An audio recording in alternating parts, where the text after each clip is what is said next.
Hey, Tanya. What's up, John? I tell you what's up. There's 10 items you must bring on a cruise or it might be bad. Stay tuned. We'll tell you what those are.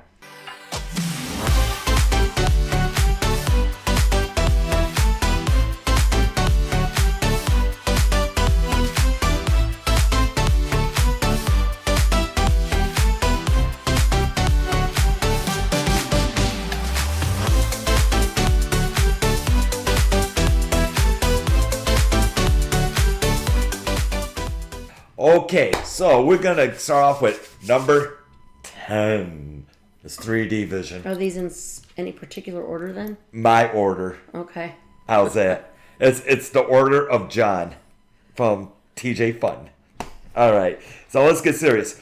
These items, if you forget one of them, might give you a bad cruise. So let's start off with number 10, door magnets. Yeah, and this is a good thing to do if you are a drinker, and because all the doors do look the same on the cruise. So not even necessarily if you're a drinker, even if you're not a drinker. We got lost a couple times. Unless you're pretty good with direction and right. You can count the doors down or whatever, but you will get, because your room number is not on your SEEP card anymore, your pass key or your key card, whatever they call them. So door magnets are nice. Don't go crazy spending a lot of money because they will get stolen on some cruise lines. We've had that happen. So don't spend a lot of money. Just, a few bucks, buy a few different magnets and put on your door, or just some magnet that you'll recognize as your door. Yeah, it's nice to decorate your door too. Some people leave notes, hey, nice decoration. Mm-hmm. But like Tanya said, it's mostly to identify your door and decorate it to your personality. Mm-hmm. It's fun. We've seen people bring these magnetic little mini, you can get them at the Dollar General or whatever, magnetic dry erase boards, and they just write a little note. They just put their last name and their room, and that's how they know it's, or whatever. And people will come by if you have that, and they'll write little notes to you or little comments. I think that's neat too. Number 9, laundry bag. Yes. If you don't intend, well, even if you do intend to do laundry on the cruise, laundry bags are really nice. They do come in handy because when you go to pack to go home, obviously there might be some clothes you didn't wear, unless you don't care and you're just going to wash everything. But, just to keep your suitcase fresh and not smelling like dirty laundry. And so it's not laying around the dirty laundry in your room while your room steward's cleaning. Exactly. It's kind of gross to have dirty socks or dirty underwear laying around. Because when they clean, they do move things around. Yeah, so the cabin's what you're going to have, unless you're going to have a mega suite. Most of the time you get a balcony inside Ocean View. They're small cabins. So you got to utilize every single inch of this cabin. And you don't want your dirty laundry laying around. Have a laundry bag, throw it underneath your bed, good to go. And back to before we move on. Yeah. Laundry, do not, if you think you're going to wash your laundry or wash it in the sink and try to hang it over the balcony to dry, can't do it. You won't have those clothes. Well, they're not going to tell you on some cruise lines that you can't, on some cruise lines, but you hang that over in that gust of wind as you're sailing, it will take your clothes away. I did lose a shirt that way. It was just a t-shirt, but don't put things over your balcony or over your balcony chair thinking, oh, it's down low. Because the way the wind does gust up in there, you'll lose those clothes. Yep. We have put wet shoes out there, though, and that was fine. Our think, water shoes or, Right. If they're a little heavy, you'd be fine. Yeah, but I wouldn't put clothes out there. Nope. So this is a twofer. Number 8. A tote umbrella / backpack. Yeah, when you go to some of the islands, it is raining or sprinkling while you're walking around. It's nice to have that.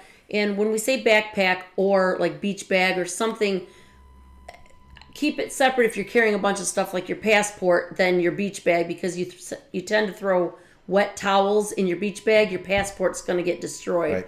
Right. So kind of maybe a small backpack to keep the important stuff in, and then a beach bag or a beach backpack that you can carry other stuff in. Sometimes you definitely want to take water bottles, passports. It gets hot on the islands. When you get off at the islands. Yep. So that kind of stuff. In your backpack. And your room keys. You always walk off the ship with your room keys. So I have a big backpack, and sometimes what we do is, most of the time, not sometimes. Plus if you go shopping.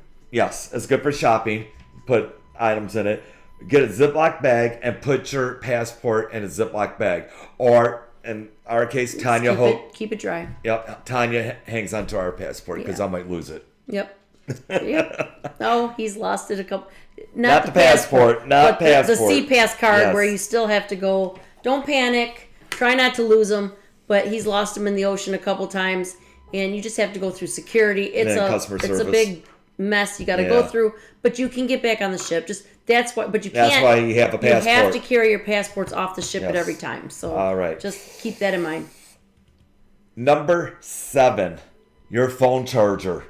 Bring a phone charger. Phone charger, especially for on the cruise, but when you're off the cruise, if you have a charging box or a solar powered charging box, that's another thing I recommend throwing in your bag, because you could be not everybody brings their phone off the ship or on the island. They usually sometimes will leave them and not even have them. But if you're taking pictures or just things for memories, or even you have the not only that, the internet app on the island, the app on the boat, or the app, right? Yep. It helps some you. islands you can't use your phone for the app on only on some islands. Well, I'm talking about it's just to have for charging the app on the boat. If you're looking for a certain restaurant or a certain entertainment for the evening, that still takes juice out of your battery. Yeah, he's talking about on the boat too. Yes. But I'm talking about also bring a box, including with the charger. Bring something to charge your phone while you're off. Absolutely. Yeah. Now, this one I put down, I'm going to explain it. Okay? Number 6, an extra bikini or bathing suit. And I'll tell you why. I don't know about you guys, but you wear your bikini, or I wear my bathing suit, and we go in a hot tub, or we go in it's wet. It gets wet. Well, next day, it's still wet. Well, not only that, you got an excursion. You got to go snorkeling. And guess what? You got to put on a wetsuit. I don't know about you. I don't like that. Yeah. I don't like you know that. What? You can bring women probably bring 2 or 3. Yeah. Something. I know with my swimsuits, like my bikini tops or whatever, sometimes I'll bring a couple different ones so that even the tops can be worn as tops with some pants, and then, that kind of thing. But I always bring 2 bathing bring at suits. least 2 Yep, swimsuits. 2 bathing suits. Number 5. Oh, this is a big one. Comfortable shoes. Yes, because most ports there is a lot of walking. We just experienced that in Curacao. Yep. Hey, you said it right. Yeah. So bring some comfortable shoes. I know you ladies probably like to look nice and wear your pretty sandals with maybe or shoes with heels or sandals. Keep that on the boat. Keep that for the boat where you can easily take them off and get to your room. But when you're walking in these ports, guys, comfortable shoes. Now, I do have a pair of really comfortable sandals. Yeah. Which is fine if I'm not walking too far on the ports. But Curacao, I would definitely bring tennis shoes. Yeah, there's some long piers. Yes. Also, so use your best judgment. I say get a good pair of tennis shoes or hiking boots if you're going to do any kind of trail hiking. For sure. Leave the sandals, your flip-flops, your designer. Carry them in your bag. If you're bringing a backpack and you're going to a beach, you want your water shoes, you want some sandals for that. We get it. You're getting too hot, you're done walking, you want to sit at the beach. Right. I understand. Bring your flip-flops, put them in your bag. Yep. But for walking, don't blister up your feet. All right. Number 4. Have a small little bag for your personal hygiene. Oh, yeah. Your toothpaste, soap, deodorant, all that good stuff. Razors. Even with your personal bags, things that are really liquidy. If you're ladies bringing perfume, men bringing cologne, zip it in a zip bag too inside of that, because if they break from the airport, tossing your luggage around, or the cruise porters tossing your luggage around, put that in a bag, because if they leak, especially the cologne and perfume, it can be some strong stuff. And if it gets in your clothes, all your clothes, and that's it for the week, I wouldn't, you know what I mean? Then you're washing your clothes. If you forget your toothbrush, which they do sell them on the ship. It's a small little fortune. It costs like $8 for a toothbrush. And for a little tube of paste, it's So it's people forget stuff. We forgot stuff. So, but have a small little bag. Have a little inventory. Your razors, deodorant, toothpaste, and all that good stuff. Yep. So we'll leave that one at that one. Bring some pain meds too, for like if you get a headache or anything like that. Oh, and Tums. Tums for your stomach. because this stuff to buy on the ship or to get from the medical unit, it's very, very, very costly. Yeah. So pack a little bag. Yep. Bring it with you. Number 3, which I found out or did it the hard way on my last cruise. Don't forget your medication. Don't forget your medication or vitamins. Have a daily book or a daily organizer with your meds. Yeah. I have a 14-day one. It's more than enough. Plan it out. Put it in your suitcase the night before. John. Yeah, because as we've talked about in many of our videos, to go see the medical unit on any ship, it's a lot, guys. It really does cost a lot. I mean, just to get a couple meds to get him through, just to briefly touch base on this again, it was like $218 or $208. And just to see the doctor alone, it was $150. Yeah. And for a few pills, it was over $50. So, and they don't take your insurance. So Right. bring your medication, guys. Make a checklist. Check it twice, 3 times, 4 Yep. times. Make sure you got everything. Yep. Number 2, and we found this out on one cruise.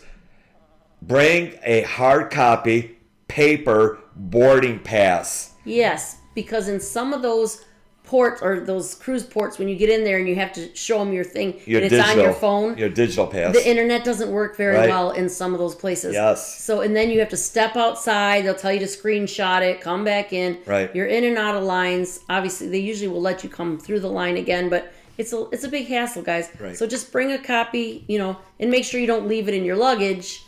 If you have a carry-on or a backpack, again, that you're walking on the ship with, stick it in there. If it's in your luggage, it's not going to do you any good, Right. guys. And that's another thing to remind you. Don't put your boarding passes in your stuff luggage. like that. Yep. Right. And maybe keep a lanyard with you as well in your backpack, because when you first get your key, your suitcases will not always be right away at your door. Right.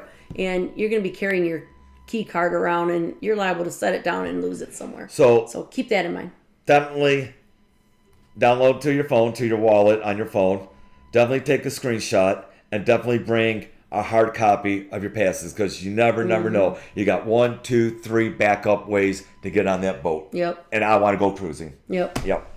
Number one, and this is a big one, guys, because they will stop do you. not, and it's a slash. Do not forget your passport or state ID. Or birth certificate, because Birth certificate. some cruise lines will do with a birth certificate. But we're going to go with passport. Yeah, right now I think the biggest thing is passport. So what was that about a star on your license? Yeah, it's called the Real ID. Real ID, okay. Yeah, so and I'm not sure, you guys can find it anywhere, but it's, I believe, April of this year, the 8th, or May the 8th, I can't remember, it's one of those.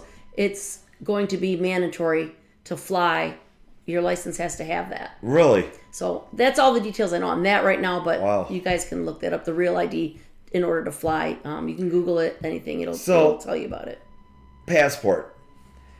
Bring your passport, because it's a lot easier to get on the ship. Losing your room key, your sail sign card, whatever you want to call it. But if you don't have have a passport, yeah, right, it's easier to go through security, to go to customer service to get you a new signed sail card. Okay, but not only that, you can go to these ports and get your passport stamped and a little memory token of Cozumel or Honduras. Some ports have that. Yeah, Belize. Some ports have that, yeah. You can go back and say, But wow. you definitely, no matter what, take your key card and your passport anytime you get off the ship for an excursion or just to go on the islands. Right. Bring your passport Yes. and your key card. Yes. That's so important, because you will get turned around and sent back to your room to go get it before getting off that ship. And these are our thoughts only. If you have any more to add, feel free to Yes. comment below. If you- Anything you found that was important. And And if you think any of these are important, leave a comment. Yeah. Because I thought these are the top 10 we just wanted to share what you must do or bring on a cruise. Because it makes your life a lot easier. And I'm sure we've forgotten some other good ones. So comment below, guys. Let us know. All right. On that note, love you all. See you on the next video side. Take care. Bye-bye. Bye now.